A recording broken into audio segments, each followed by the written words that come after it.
ಹೇಳ್ಬೋದು. ಈ ದೇಶದಲ್ಲಿ ಡಾಕ್ಟರ್ ಬಾಬಾ ಸಾಹೇಬ್ ಅಂಬೇಡ್ಕರ್ ಅವರ ಜನ್ಮ ತಾಳದ ಇದ್ರೆ ಇವತ್ತೇನೇನು ಅನಾಹುತಗಳಾಗ್ತಾ ಇದ್ದು ಹೇಳಿಕೆ ಆಗ್ತಾ ಇಲ್ಲ.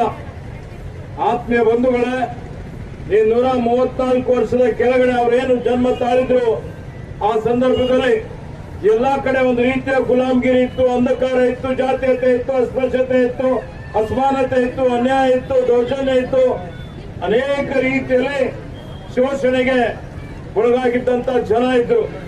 ಅವೆಲ್ಲ ಜನರ ದಲಿತರ, ದಮನಿತರ, ಹಿಂದುಳಿದವರ, ಮಹಿಳೆಯರ, ಕಾರ್ಮಿಕರ ಎಲ್ಲಾ ವರ್ಗದ ಜನರ ಧ್ವನಿಯಾಗಿ ಇವತ್ತು ಸಮಾಜ ನಿರ್ಮಾಣಕ್ಕಾಗಿ ಅವರು ಅಸ್ಪೃಶ್ಯತೆ ವಿರುದ್ಧ ಹೋರಾಟ ಮಾಡ್ತಾರೆ, ಮೌಢ್ಯತೆ ವಿರುದ್ಧ ಹೋರಾಟ ಮಾಡ್ತಾರೆ, ಅಸಮಾನತೆ ವಿರುದ್ಧ ಹೋರಾಟ ಮಾಡ್ತಾರೆ.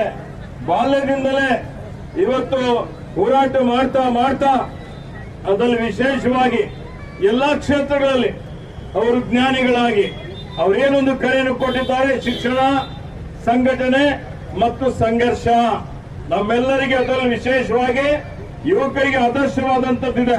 ಅದರ ಮುಖಾಂತರ ನಮ್ಮ ಹಕ್ಕುಗಳನ್ನು ಪಡಿಬೇಕು ಅನ್ನುವಂಥದ್ದು ಅವರು ಮೇಧಾವಿಗಳಾಗಿ ಇವತ್ತು ರಾಷ್ಟ್ರ ಮಟ್ಟದಲ್ಲಿ ಅಷ್ಟೇ ಅಲ್ಲ, ಅಂತಾರಾಷ್ಟ್ರೀಯ ಮಟ್ಟದಲ್ಲೂ ಎಲ್ಲಾ ಕ್ಷೇತ್ರಗಳಲ್ಲಿ ಪಾಂಡಿತ್ಯವನ್ನು ಪಡೆದು ಇವತ್ತು ಶಿಕ್ಷಣದ ಮುಖಾಂತರ, ಜ್ಞಾನದ ಮುಖಾಂತರ, ಹೋರಾಟದ ಮುಖಾಂತರ ಇವತ್ತು ಅವರೇನು ನಮಗೆ ಇವತ್ತು ಬರವಣಿಗೆಯಲ್ಲಿ ಇದಾದ ಬೃಹತ್ತಾದಂತಹ ಸಂವಿಧಾನ, ಇಡೀ ಜಗತ್ತಿಗೆ ಮಾದರಿ ಆದರ್ಶವಾದಂತಹ ಸಂವಿಧಾನ ಯಾವುದಾದ್ರೂ ಇದ್ರೆ ಅದು ಭಾರತೀಯ ಸಂವಿಧಾನ ಅಂತ ಹೇಳಿ